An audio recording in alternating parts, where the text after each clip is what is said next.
Welcome to the Fantasy Football Happy Hour, to an intimate date with me and Matthew Berry. The rigatoni will be shortly. In our first break, as the pasta comes in with the creamed shallots, and we'll come back and talk Weekend Warriors and Sunday Scaries. Yeah, I think you secretly like this, Jay. You say you don't, but just time alone with me, how lucky are you? Yeah, arguable, the degree of luck. And raise the flags, recreating one night in Buffalo. Not recreating so much as just celebrating. Yeah. You know, adding another chapter to the story. Yeah. A more high-end chapter. Before the show, Jay was saying to our producer, Steven, he goes like, I can't believe, I don't enjoy spending this much time alone with Matthew. And the truth is he does. Fantasy Football Happy Hour with Matthew Berry.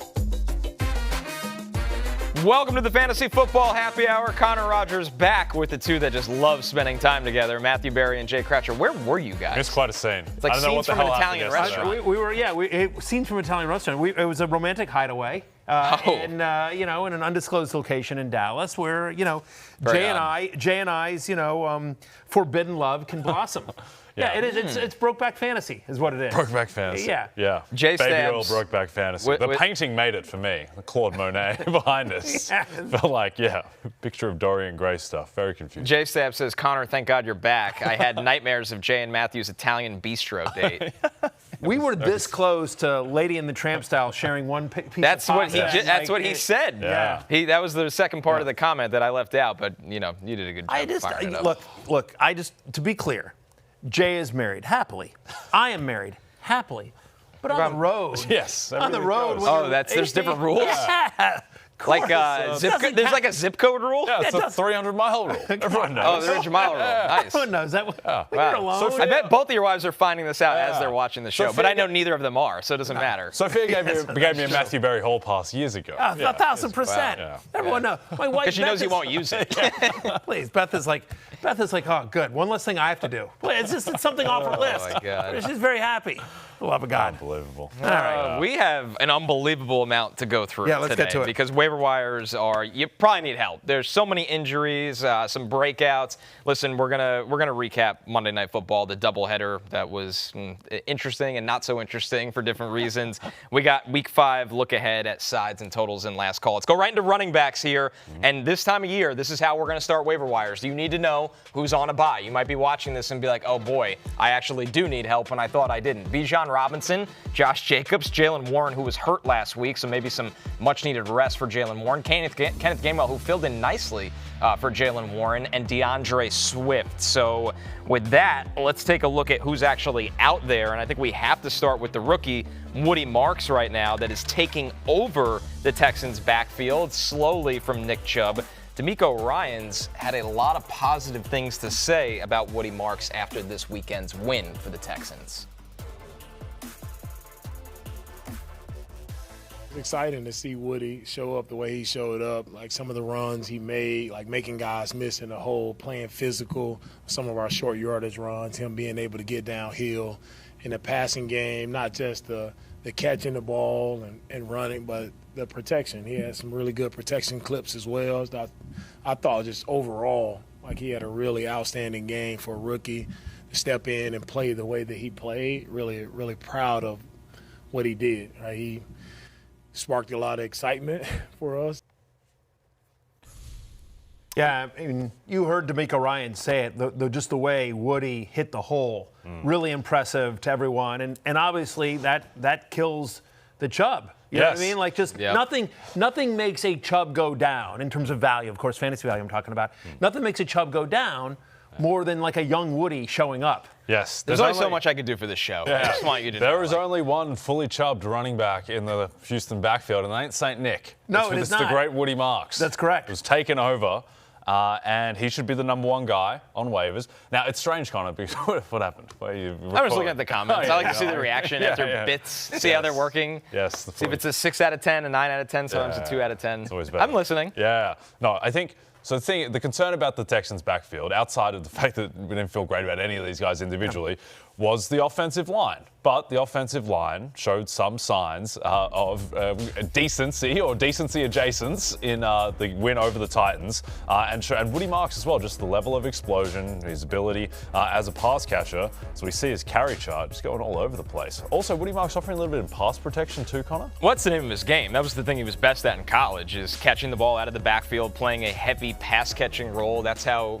his team used him. So that was his skill set coming in that you felt he can contribute. But I think the Texans, Matthew, just don't have a choice. He needs to do everything for them. That's the point, right? I mean, this is an offense that has really struggled to sort of get going, and he did, all jokes aside, provide a spark. I mean, you heard Coach Ryan say that right there. And so, look, the workload is there, right?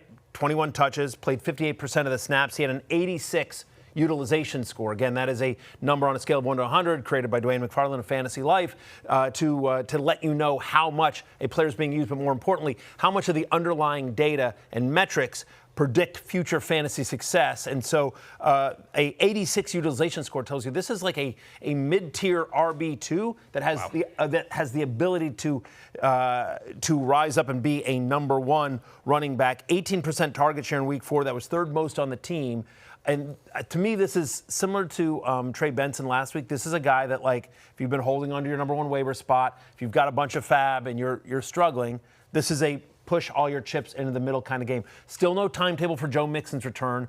I think there's a reasonable chance we don't see Joe Mixon at all this year. And even if he does show up, Woody Marks has a real opportunity here, and I think he's going to all jokes aside, take this ball and run with it, take this job and run with it. We've been talking about Woody Marks, Woody and Chubb jokes aside, we've been making this joke for a couple of weeks now. Yeah. So if Woody Marks is gone in your league, you have only yourself to blame. By the way, this week they play the Ravens. No team in the NFL gives up more fantasy points to opposing running backs than the Baltimore Ravens. So great matchup for Woody Marks off of his best game of the season. He is the number one pick on all positions to me this week on waivers. Scott McClory, nothing should kill the Chubb. Well, the time might be here. It's withering.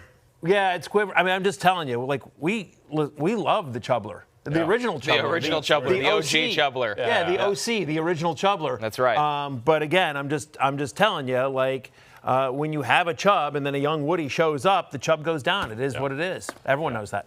I thought you were teeing something up just to keep it rolling. Our next player, Rachaad White. Let's move on to Rachaad White. By the way, Woody Marks 69% available. I don't want to leave that out. Yeah, 69% available. You love it? Unbelievable. You really can't make it up at this point. You know what? God bless you, Peacock, for continuing to air us. We'll see. We'll see. Yeah, I was going to say, we'll see. Rachaad White, 59% available, and that's because Todd Bowles, this is per Rick Stroud, does a great job covering the Bucs for a long time now. Yeah, he does. Is concerned about Bucky Irving here. So Rachaad White might be needed based on this is the exact, when asked if Bucky Irving was among the injured players he was concerned about, Todd Bowles said, yeah, he's one of them. So Bucky Irving, a smaller running back, he obviously with a heavier workload, and they trust Rachaad White if they need to give Bucky a breather. He's had 9 games in which he's had at least 12 touches. This is last year, in basically the same offense, and he averaged 16 fantasy points per game. Is he as explosive as Bucky Irving? No, he's not. But will he get a bigger role on one of the better offenses in the NFL? Yes, he will. Also want to mention Sean Tucker, who averaged over 7 yards per carry last year, per touch, I should say. And so I think it would be a bit of a committee between White and Tucker, but both guys would have value if Irving were to miss time. And this is not a shock because that was one of the – there were so few anti-Bucky Irving arguments, but that was one of them coming out of college. Did he have the size to be able to be – a guy that could be an every down workhorse back, and people didn't think he could be more of a complimentary player, and then he just sort of took over that Tampa Bay backfield down the stretch last year, and so he's had an incredible workload so far this season. He's been everything you would hope when you drafted him, but banged up, MRI today, we will see. We'll hope for the best, but there's a chance that he's going to miss some time. Yeah, the thing too is that you have to learn the language of these coaches and how they speak. And Todd Bowles saying, yeah, concern. That's DEFCON 5. Todd Bowles never says anything about anything. Yes. It's different. Like Pete Carroll and Kyle Shanahan can't trust anything they say about injuries. Todd Bowles is usually pretty vague and doesn't really say much at all. The fact that he says, yeah, he's concerned. It's not, we'll see. But again, but by the way, but again, he was asked a question. He didn't come up and bring it up. He's asked a question like, are you concerned about Bucky Irving? Yeah, sure. You know what I mean? But it's not like it's, does that mean hey, I just want to make sure Bucky's okay? Or does that mean oh, God, if Bucky's out, I'm screwed? Like, there's a wide range of outcomes there. It's not easy to read Todd Bowles. No. The voice is always just it's always like that. tone. His blood pressure is 0. Yes. Yeah. He's by the way, Jalen Hurts in a big moment. And I just want to say this, because I've heard the internet rumors. I do not believe the conspiracy theories that Todd Bowles actually been dead for 3 years. And this is a Weekend at Bernie's thing. I don't believe it. I know it's out there. I'm just saying it's not true. I don't believe those conspiracy theories. I think he is very much among the living. It is not a Weekend at Bernie's thing with Todd Bowles. Very brave, Matthew. Yeah. Our next running back, Kenneth Gainwell. Now, this one, you got to be a little careful here because they are on the bye. He's 77% available. And I think the other thing, Jay, that we don't know is what will Jalen Warren's status be off of the bye. But Gainwell showed, at a minimum, when his number is called, 2 things. 1, he'll be fine, and 2, that they have no interest in going to Caleb Johnson, who they used the 3rd-round pick on. Yeah, Gainwell's a difficult one to get one's head around because they have the bye coming back from Europe. Suspect that Jalen Warren, who kind of showed up on the injury report out of nowhere and then suddenly was scratched, which is brutal timing if you're a Jalen Warren manager. Especially on the East Coast. If you're on the West Coast, it's 5:30 in the morning. Completely screwed. Yeah. But I would say people missed it for sure. Some people slept through it. Yeah. The expectation would be that he's probably with 2 weeks, and the fact that it was so late, that it shouldn't be a major thing. And so, if you have Jalen Warren and Kenneth Gainwell, I think you still want Jalen Warren as the primary guy in the Steelers' backfield. But what this shows is that if Warren does miss additional time, then Kenneth Gainwell's a locked-in starter. He's more, I think, of a desperation-y flex guy if Warren is fit.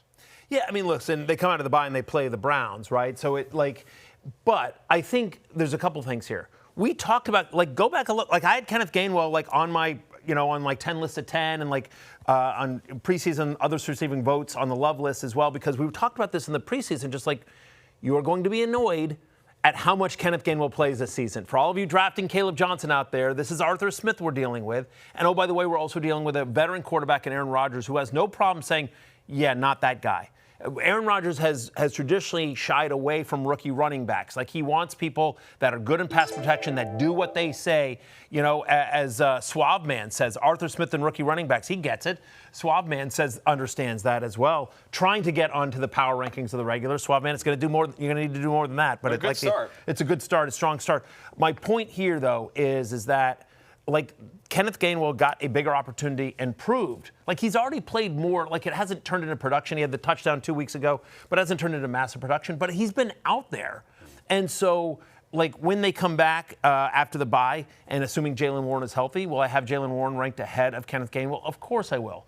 But will I have Kenneth Gainwell ranked? Do I think that there's a chance that Kenneth Gainwell can have a Tyler Algier type season in Bijan Robinson's rookie year? I do. I think, and so if you're in a deeper league, I do think Gainwell has some value, and especially, by the way, for those of you that have Jalen Warren, he needs to be rostered if he isn't already. Yeah, I also think I think Rodgers is pretty cooked at this point. The average depth of target right now it's historic. Yeah, he's gotten away where he should have been picked a lot more the first couple of weeks. I mean, he's getting it done. He still has the arm strength. He can still make throws, but he can't move anymore. There's no depth to the throws, as you mentioned. So this is a team that will need to run the ball. Right, or just check it down over and over again, and that goes back to the point of him having 6. He caught all 6 of his targets because that's what they are, checkdowns. I think it would be. I think at full health, I think you'd see it's 65-35. Yep. But the Kenneth Gainwell is going to get 35% of a run heavy, short passing yardage offense here, and so I think that has value in 12-team or deeper leagues. One more, signs of life from Kendre Miller, who's 95% available. We've been waiting for this, and so have the Saints for a long time in a script that, Alvin Kamara obviously dominated the snap rate, Matthew, but Kendre Miller got a lot of touches when he was on the field. Yeah, and by the way, and not in junk time. They were competitive in this game for quite a while.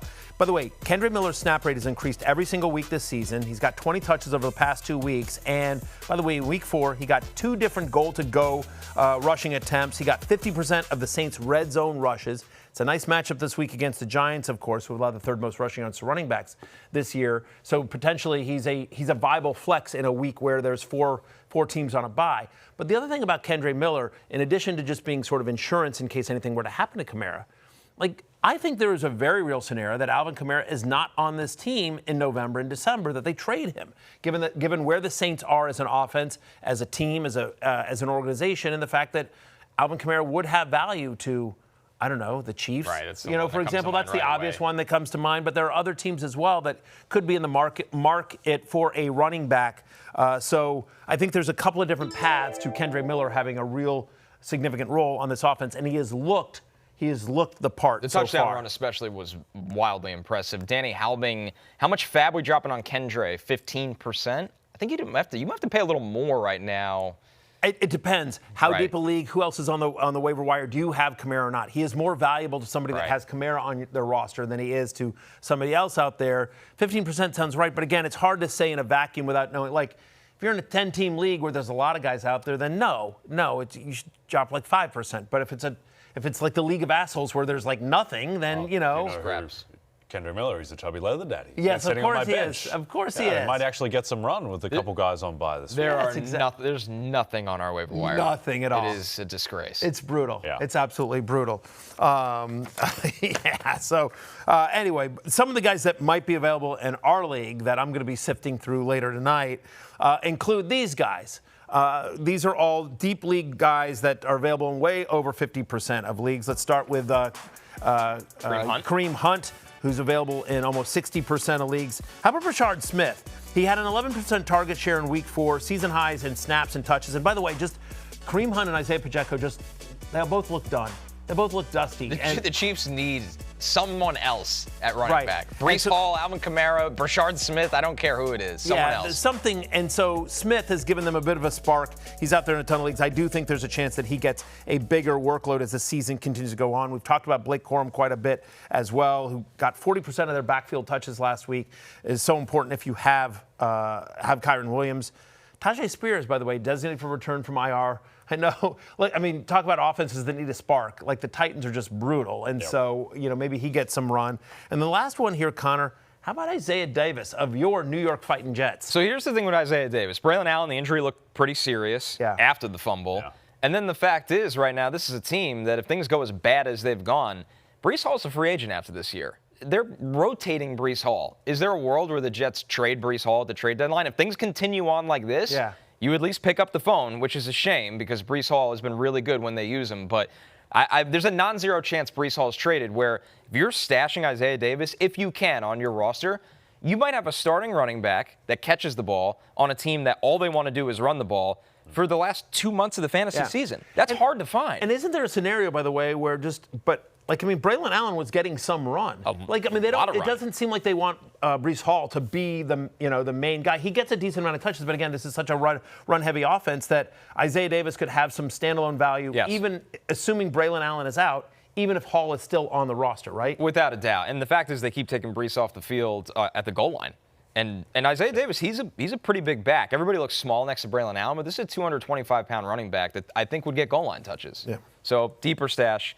Let's go to wide receiver here because once again, this is a bad bye week for so early in the season. Roma Dunze. And you saw Ollie Gordon there as well. Ollie Gordon's still out there. We like Ollie Gordon. Roma Dunze, who's been phenomenal this year in year 2, real breakout star, along with obviously his teammate DJ Moore and Cole Kmet, but then DK Metcalf, who's getting a ton of looks from Aaron Rodgers, really short area targets, making the most out of them. Drake London, Romeo Doubs, who's wide receiver 20 right now. Calvin Austin on deeper teams.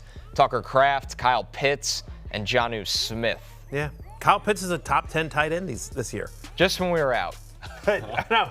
We get sucked back in. It's ridiculous. Well, playing the Commanders will do that for you, by the way. Just hey, here you go. It's also good, Penix, despite the terrible interception, at least some signs of life for the. Oh, it was his best game of his career. Yeah, he was. Besides that throw, he was throwing lasers. Yep. So which bodes well. Yeah, so not as bad. There's bigger name running backs on bye than there are wide receivers, but still there is some. And then obviously, of course, we have to talk about the fact that brutal injury to Malik Neighbors, brutal injury to Tyreek Hill. We'll get to that when we can talk about the Monday Night Football thing. But even with all the players on bye, there's a chance that you're going to need a replacement for 2 of the top wide receivers in the NFL. We already know Malik Neighbors is out for the year. Did not look great with Tyreek Hill. I suspect there's a chance he's done for the year, but certainly he's going to miss a significant amount of time. If you've been riding with Ricky Pearsall, he's going to be questionable for Thursday night. Remember, that's a short game. Juwan Jennings left the game early as well. So a lot of injuries to the wide receivers that are typical starters in fantasy as well. Romeo Doubs, 60% available. They are on a bye, as we just said. But once again, if he's available in your league and you have the ability to add a roster spot here, Romeo Doubs should obviously be rostered, especially since out of the bye, they have the platter that is the Cincinnati Bengals defense right now. We talked about him yesterday. Jay and I did on a romantic date that you weren't there for, Connor. Yeah, you didn't have to third wheel it. But as I was looking lovingly into Jay's eyes, I discussed the fact that even though Doubs had the 3 touchdowns, right, he still didn't, he still only had a 22% target share, still didn't manage to get over 30 fantasy points in a game in which he got 3 touchdowns, but he does seem to be the most consistent guy when they get in close for Jordan Love. Again, they're on a bye this week as well, but he's had at least 1 end zone target in 3 of the 4 games so far this year. So Doubs, I think, again, there's going to be some variance there, but there is value to be had in Romeo Doubs. How about Elic Ayomanor, who we bring up every single week, and he's still 69% available. This is a number 1 wide receiver on his team. I mean, yes, you're going to have some weeks like we just had where Tennessee just can't get anything going because they are a struggling team with a young quarterback. But, Jay, at the end of the day, the targets don't ever change. The target share is high, and he gets red zone looks. Yeah, it's been a tough schedule as well, having to play the Broncos in week 1 and their defense, Texans week 4 too. It's going to get easier coming up at the Cardinals, that decimated secondary that you mentioned, Vegas, New England, Colts. So it'll get better. And the main thing with Elic Ayomanor, it's not so much even about him, it's the fact that Calvin Ridley is not getting better at all. So he is the clear number 1 guy. This offense, they just can't get any worse. Like, Cam Ward is young, they're going to get better as the season goes on, and Elic Ayomanor will be the biggest beneficiary in the pass game. 60% of the Titans' end zone targets, to the extent that they have any, but but seriously, like, they don't get in close that often, but when they do, they are looking for Ayomanor. I was going to say, well. have they had 5 and he's got 3 of them? It feels like entirely possible, right? But Ridley's banged up. Ridley played only 54% of the snaps. Like, Titans are 0-4. Ayomanor is the future. He's going to continue to get work. So I have him in a lot of leagues. Is Electric Ayomanor the Hunter Henry of the season? Pick him up, folks. That's David B on YouTube. It feels like that. We keep talking about him. I feel we've talked about Woody Marks a number of weeks. We've talked about Ayomanor. Hunter Henry finally is over 50% rostered. Thank God. He's finally off waivers. He's an elite tight end. I'm worried. It only took us a year and a half to get him there. I'm worried 1 bad week though, and he's back. He's like 52%. But Hunter Henry. At least Kenyon Drake's not in the NFL anymore. Oh my goodness, that was season 1 or 2 of this show. I think it's very season grim. 1. All right, our next one. Matthew, you've been hinting at this player for a long time over summer in case that Tyreek Hill was moved at some point this season. Unfortunately, Tyreek Hill is instead now injured for the season. Malik Washington, 96% available. A guy that they like those, reverses and these manufactured touches to. Now he gets a bigger role in the offense. Crazy fast. I mean, you can talk more about him from a college perspective and what he was like when he came into the league, but just on a 1-to-1 basis, he's the closest thing they have to Tyreek Hill, being able to replace Tyreek Hill in that offense in terms of the speed. Like, you see it. Like, they give him rushing attempts, right? He's had 3 straight games now with multiple rushing attempts where they give him reverses or they try to get the ball in his hands to take advantage of that explosive speed, right? He was targeted on over 20% of his routes each of the last 2 weeks. His 8.1 yards after catch per reception is 3rd best among wide receivers. Like, if they can get the ball in his hands in space, he is off to the races. Obviously, that's what McDaniel's offense likes to do. And so he's competed with Nick Westbrook-Ikhine, fantasy football legend, Nick Westbrook-Ikhine. But I do believe Malik Washington, who has continued to carve out sort of a 3rd wide receiver role for himself, I think he's the biggest beneficiary. We never want to root for anyone's injuries, and we wish Tyreek well, friend of the podcast, Tyreek Hill, but still, it feels like Malik Washington, his role is only going to increase, and we like the talent. Yeah, and also the Dolphins' offense the past 2 weeks has looked much more what we hoped it would look like. Like, Mike McDaniel, it feels like he's been a bit more in his bag, and and Tua has looked a little bit better. Wasn't amazing, but they at least are able to score. I mean, the top 20 points the past couple of weeks, it's looking up there. Tyreek out is obviously a huge blow, but they should still be able to manufacture touches, and there's still talent on this offense too. And they're at Carolina this week. Yes, which does, in fact. Another wide receiver aided by a season-ending injury is Darius Slayton. He's 98% available. Jay, Malik Neighbors, unfortunately, done for the year.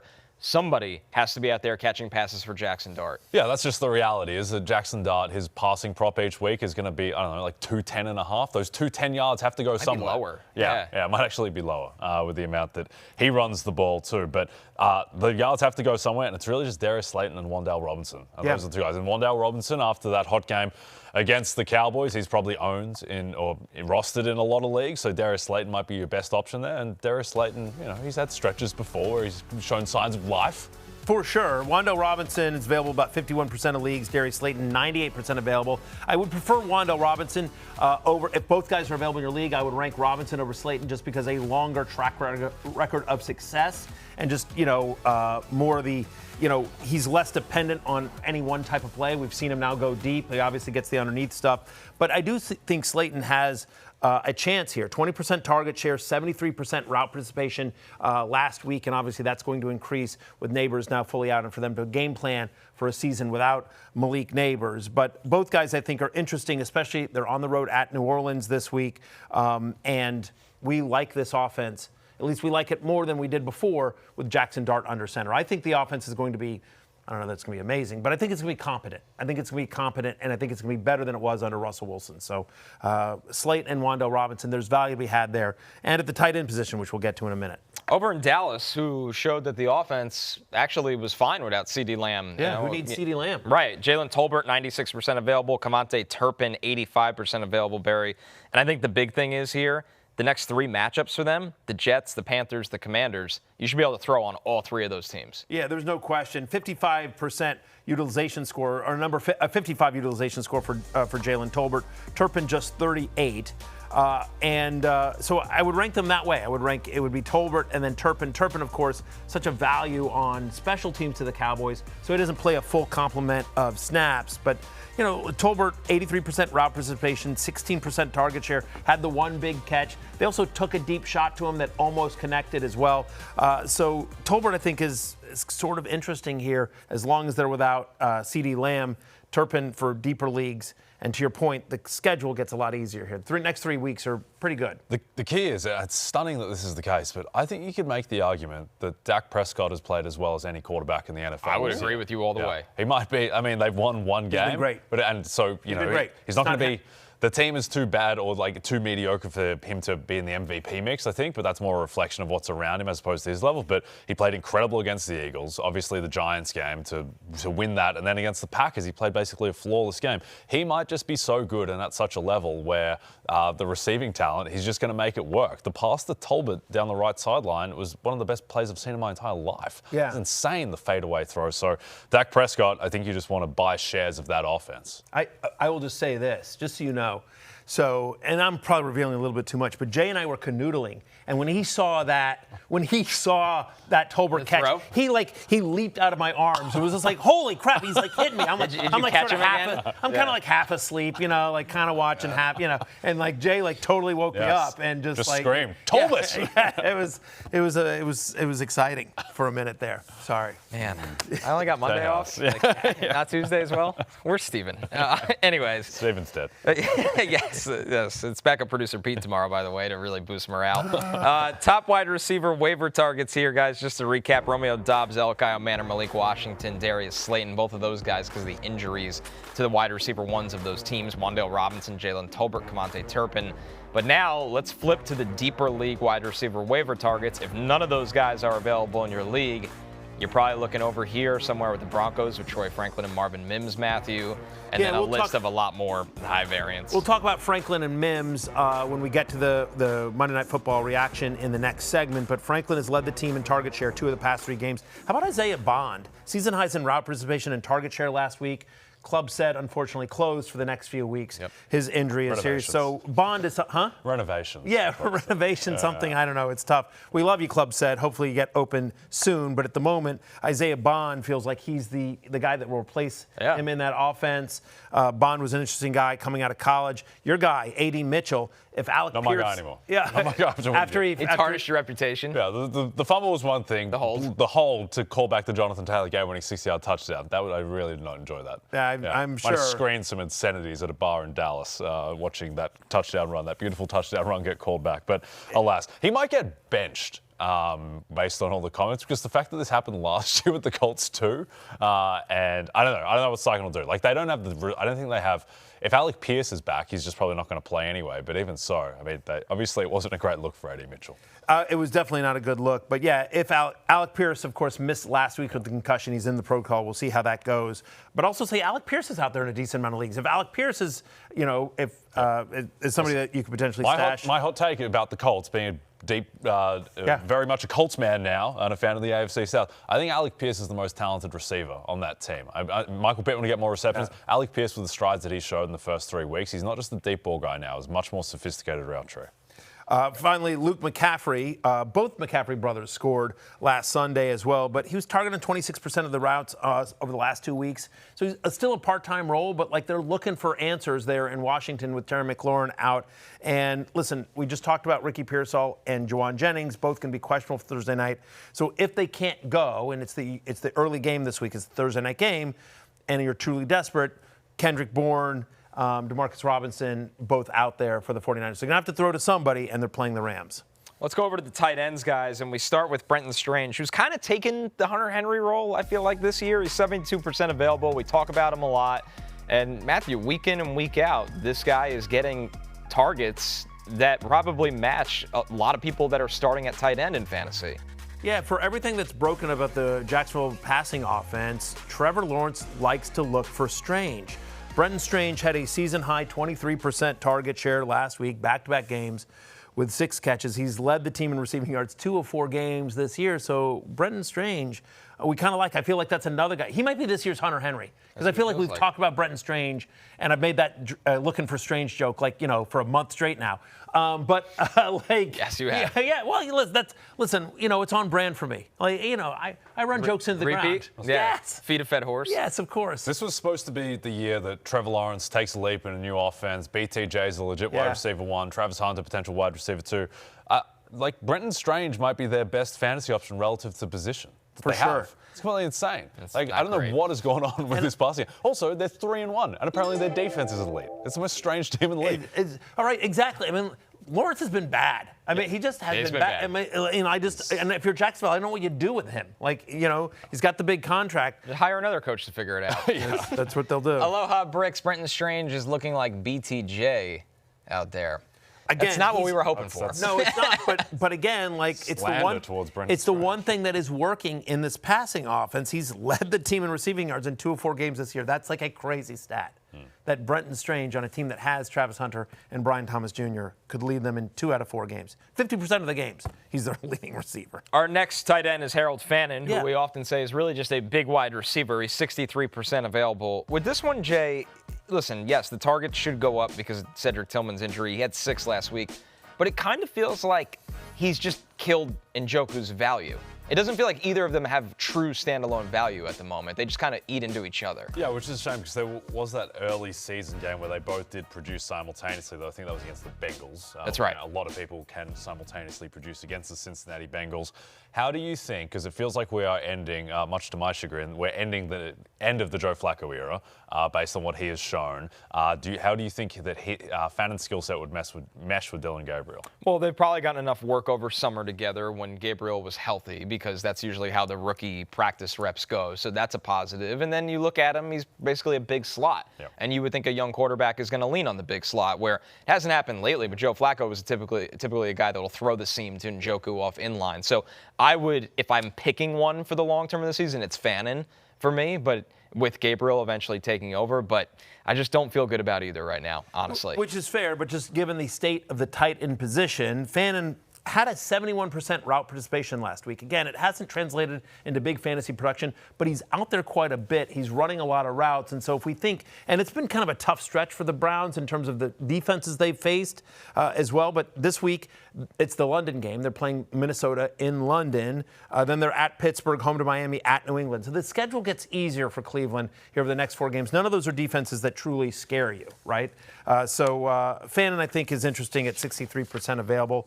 But how about let's move on to the next tight end, which is Darren Waller. Again, last night, Darren Waller came back From a long absence. From a long absence. A rap career in between. Yes.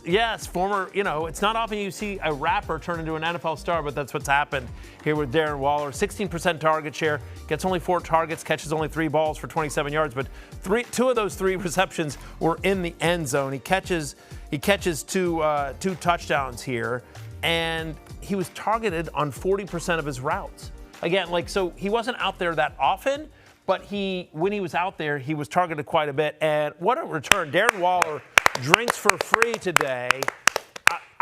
If you know Darren Waller's story at all, and I've written about it, I've had him on the podcast, I've interviewed him multiple times, I've been on his podcast. One of my favorite players in the NFL. If you know his story, he is an easy guy to root for. And for him to come out of retirement and have that kind of game on Monday Night Football in his first game back, I think is just an awesome story. I don't know if he's going to be able to stay healthy for the entire year. That's the question. And it's a part-time role at the moment, but certainly I think first game back, they clearly were looking for him. There's targets available with the injury to Tyreek Hill, and so that wasn't just, especially the first touchdown, with the toe tap in the back of the end zone. Was a really nice play. Vintage. If he stays healthy, I would make him the favorite to lead the team in receiving touchdowns. I think he would be the guy. Waddle doesn't catch enough touchdowns. Exactly. Maybe 8 channel of the back. It's what Waller will be their target now.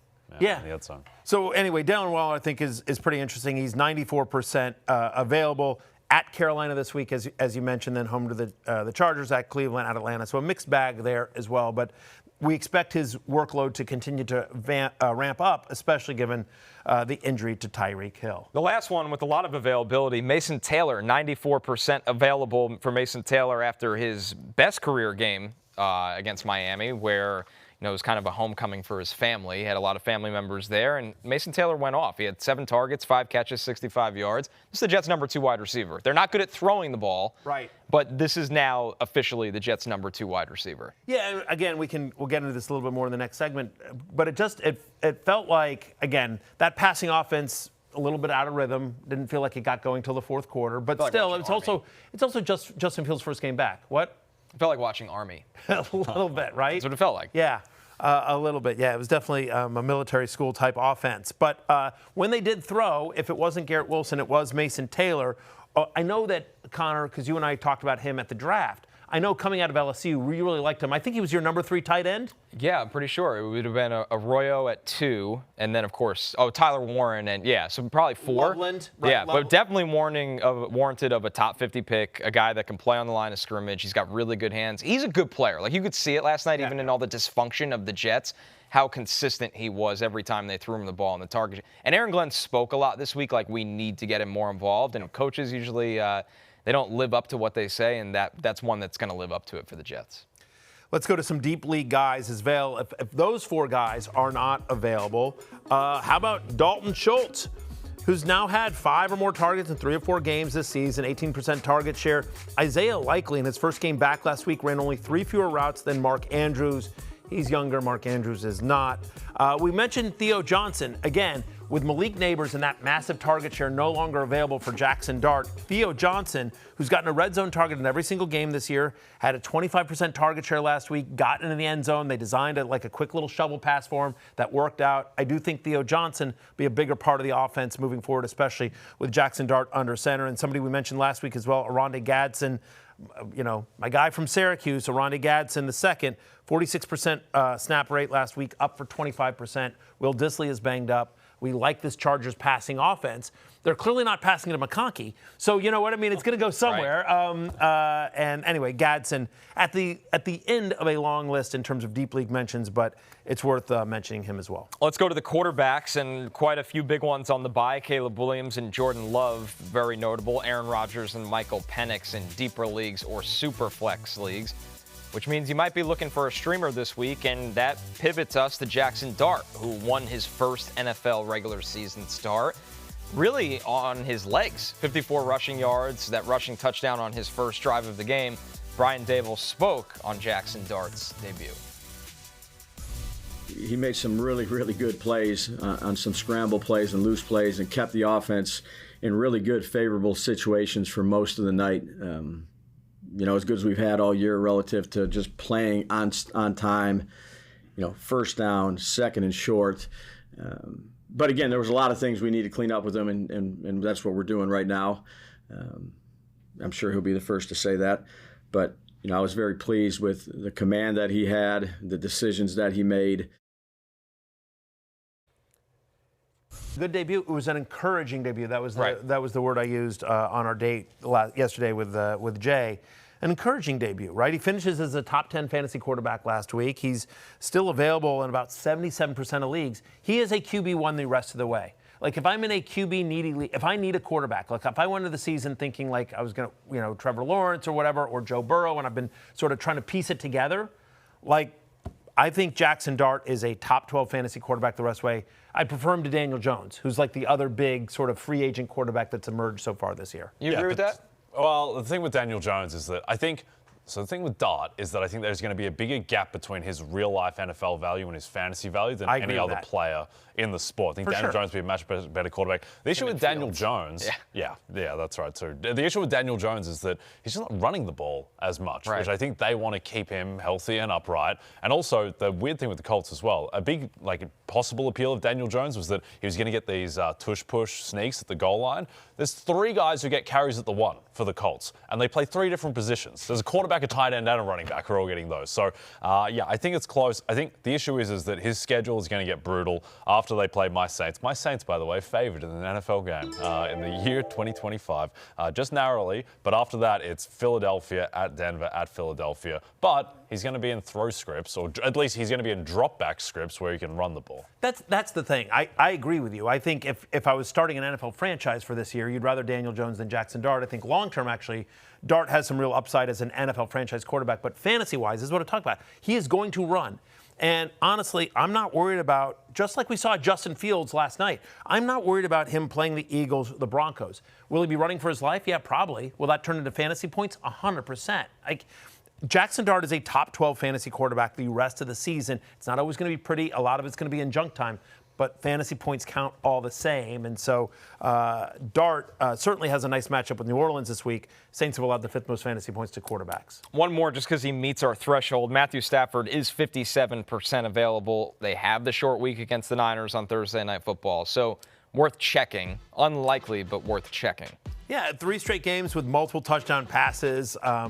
Puka and Adams both healthy, both looking awesome. Again, he doesn't run, so there's a ceiling there. He needs the kind of game he had this week where he's throwing, over 300 yards, 3 touchdowns, that kind of thing. But that's within the range of outcomes for him any given week because it is such a narrow offense that likes to throw the ball. He's got 2 elite wide receivers. He's as good a quarterback as there is in the NFL from a skill standpoint.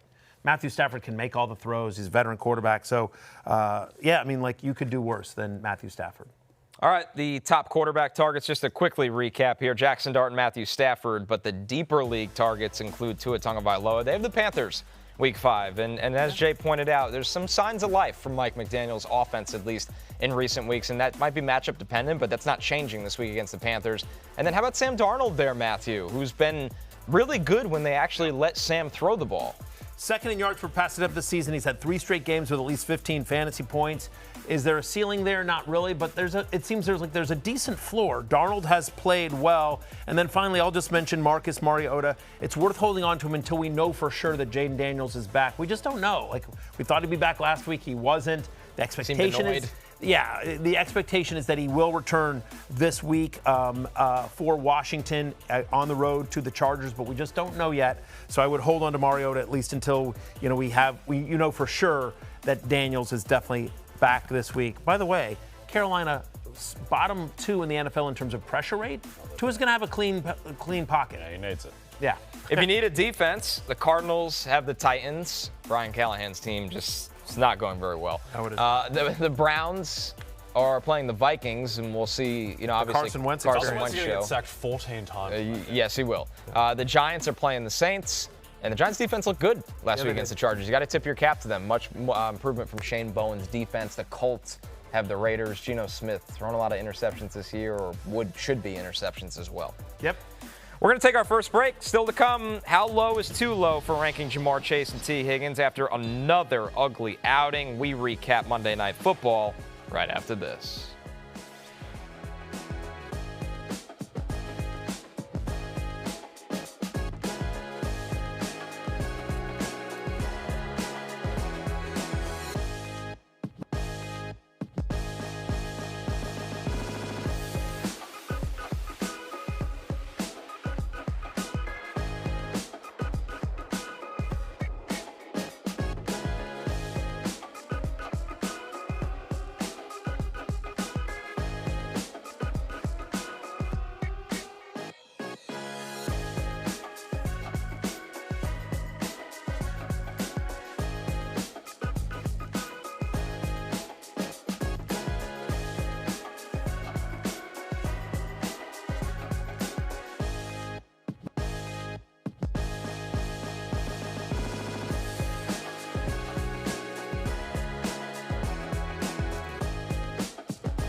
I know it was a dislocation. He was probably in the best spirits of any player that I've ever, it's such a terrible experience when you go out and see guys when they have issues like that. But he immediately had wide eyes and was talking, I'm good, just make sure the guys get this win. That man coached a win over the Jets. I don't even know how to explain it. Mike McDaniel. Just feels like the lights are on and no one's home during the conversation. But, anyway, Tyreek Hill torn multiple, this is from Ian Rappaport. Tyreek Hill has torn multiple ligaments in his dislocated knee. That's including the ACL. It obviously ends the season. And listen to this, guys, giving him a long road ahead for 2026. A source said he's going to have surgery today to repair this significant injury. So about as bad as it gets for Tyreek Hill. This is beyond a normal season-ending ligament tear. Yeah, it's a tough one. Again, friend of the podcast, we wish him a speedy recovery. This is brutal. But look, we are a fantasy football show, and we have to address there are fantasy football implications to the injury. So we wish Tyreek a speedy and healthy recovery.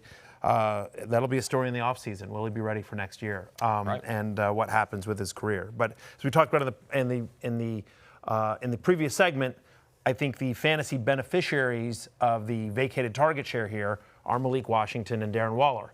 Maybe you see some more Nick Westbrook-Akine, but again, the offense has started to look better. Tua's looked better, and you like the matchup this week against Carolina. Yep, Jalen Waddle as well just inevitably has to see his stock go up a little bit. They're going to throw.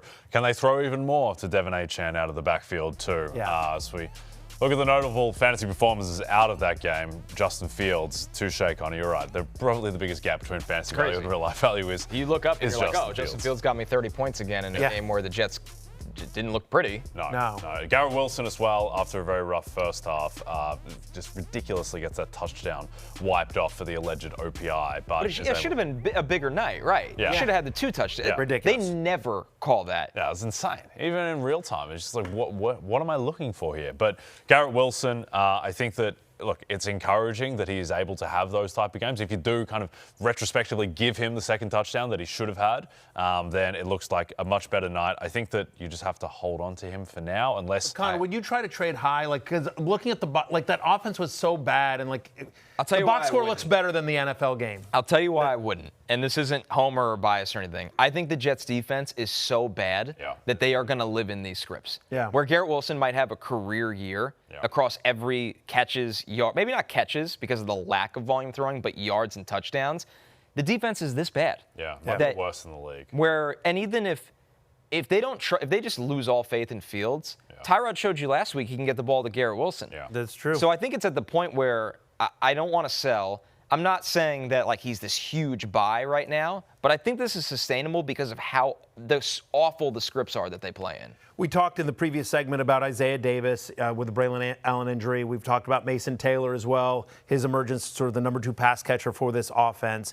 And I think Miami, we've talked about it ad nauseum. So I think the biggest story out of Monday night, just overall from the 2 games, is just the Bengals look brutal, dude. Yeah, they're done. They can't do much right. Again, it's on the road to Denver, which is tough. They've had a tough stretch of defenses here. That was one of the things we said when Burrow went down. It's ooh, boy, this upcoming stretch of defense is pretty bad. But yeah, man, they're home to Detroit next week, and it's not Detroit. It's not like they're double-digit dogs in that game, and I don't think the game script might not even matter. They just might be too bad. You just can't. You still have to get first downs when you're playing from 20 behind, and they may not be able to do it. So all of these guys. Chase Brown averaged 4 yards per carry, but he only got 10 carries because they couldn't sustain any runs. I think. Again, I don't know, man, the Jamar Chase. This was a comment at first, and I was like, there's no way Jamar Chase is commenting on our stream. Yeah, it'd be amazing. But Proud Fantasy Life investor Jamar Chase tweeting, man, y'all better leave me alone, man.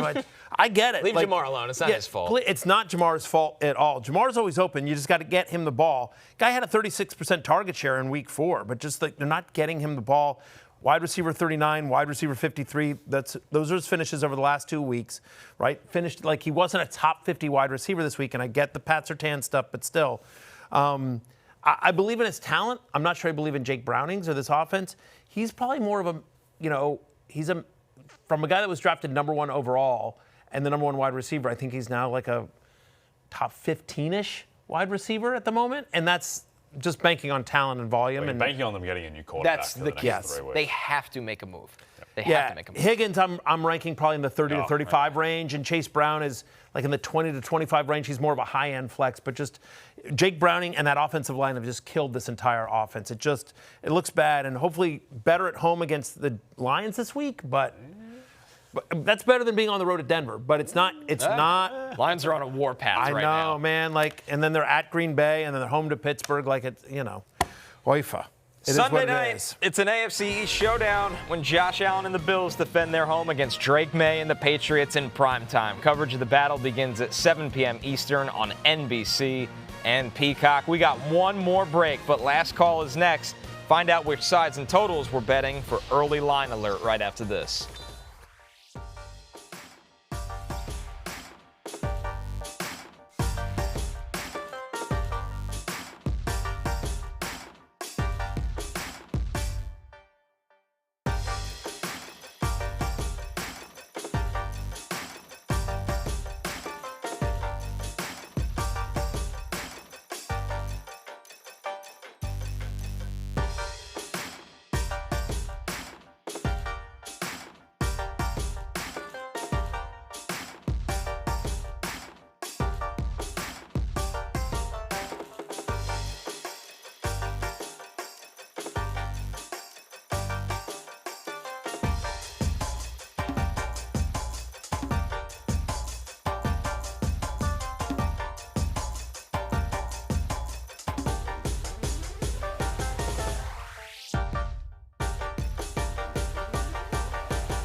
DraftKings Sportsbook is an official sports betting partner of the NFL, and new customers can bet $5 and get $200 in bonus bets if your first bet wins. Download the app. Use promo code FFHH when you sign up. DraftKings Sportsbook, the crown is yours. The crown is yours. The crown is yours. The crown is yours. The crown is yours. It's time for last call. Jay, what do you got as we look at the early lines for Week 5? Okay, so this is the strangest game of the week, and I'm going to lean into it. I'm taking the Texans money line at plus 140 to win in Baltimore. This line, so the line right now is plus 3.5. It's not going to be plus 3.5. Again, it's going to be something else based on whether Lamar plays or he doesn't play. I am banking on the fact that Lamar, he hasn't looked right for the past couple of weeks, even before he came out of that game with the injury. There's no reason Lamar Jackson should have been sacked 7 times by the Lions, but I think there is a big chance that he misses that game, and this line closes much smaller, and the Texans win. Yeah, I like that. I was thinking of Texans plus 3.5 as well, just because, again, that defense is brutal. The Ravens defense, and they have a spark with Woody Marks. I'm going to take the Dolphins plus 1.5. Carolina's a 1.5 point favorite, which basically means Vegas is saying, hey, this is a pick'em. And I do not think Carolina and Miami are equal in terms of talent. The Dolphins have more talent, even without Tyreek Hill. Give me the Dolphins plus 1.5 off the nice win Monday night. Mine shouldn't surprise anyone. When you're up working till 3 a.m. for whatever the Jets defense did last night, Cowboys-Jets over 46.5. Does anybody get a stop in this game? Yeah, maybe the Cowboys. Maybe the Cowboys. Maybe the Cowboys get a stop. Maybe the Cowboys. Yeah. There could be a fumble or something like that. 46.5? I think this will be 50.5 by Friday. Hey, real quickly, hey, NBC and YouTube are in a negotiation right now. The agreement between YouTube and NBC ends tonight at midnight. And so if a new deal is not reached between NBC and YouTube, We will not be on YouTube tomorrow. We will be available on NBCSports.com, wherever you get your podcasts, and, of course, on Peacock. So if we're not here tomorrow, please find us there. It's closing time. You don't have to go home, but you can't stay here. For Jay and Connor, I'm Matthew. Peace out. Get the deal done, Matthew. Get it done.